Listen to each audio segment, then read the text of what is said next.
While Super Mario Bros. Was a huge influence on the platforming genre, all influences need an influence, and the game to do so was Namco's 1984 arcade game, Pac-Land.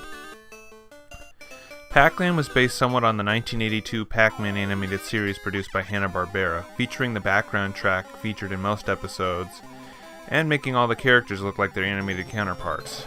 Pac-Man has corneas now, it's jarring. The plot involves Pac-Man returning a lone fairy to Fairy World by foot, all while dodging ghosts and dealing with their terrain.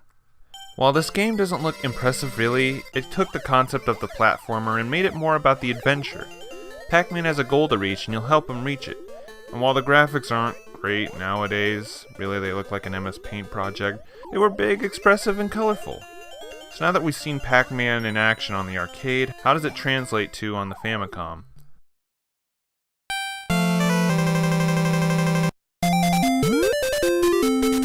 Oh. Yeah, Pac-Land was probably not the best idea for a port on the Famicom, or at least at this point in its lifespan. A lot of what stood out in the arcade has been scrapped, and thus we've reached the first arcade-to-home port that becomes a real downgrade to the original version. In fact, I don't really like this port at all. First things first, the controls. Pac-Land on the surface doesn't look terribly controlled, it seems fine, but here's the surprise. The D-pad jumps, while the A and B buttons move forward and backwards. Why? What? Why? Why would you do this? Okay, the original controls of Pac-Land were button-based too, but that doesn't mean you had to emulate them like this. There were several platformer games before this that used the D-pad to move the characters, so really there's no old game excuse. And because the buttons are the walk button, they're also the run button. So you can't easily pinpoint your jump like in Super Mario Bros., and chances are you'll die a lot in this game due to a mistimed jump.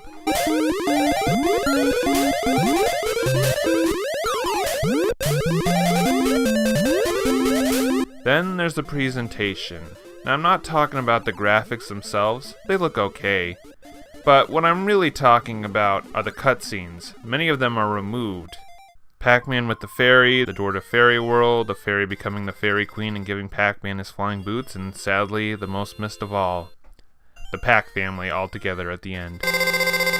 So basically, either Namco half-assed this aspect just to get a game on shelves, or the Famicom's hardware wasn't powerful enough to have all these features in. And if the latter is the case, then it begs the question why even port this game in the first place. And because the key scenes are gone, you'll need the manual to understand most of what's happening. Why is Pac-Man going to Fairy World in the first place? He just shows up and decides to just go back home.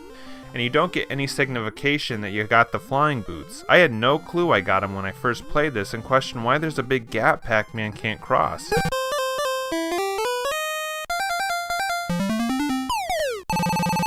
Also missing from this port is the level select. There are many levels in this game, but the only way you're going to access them is actually beating them in a row, like in Super Mario Bros.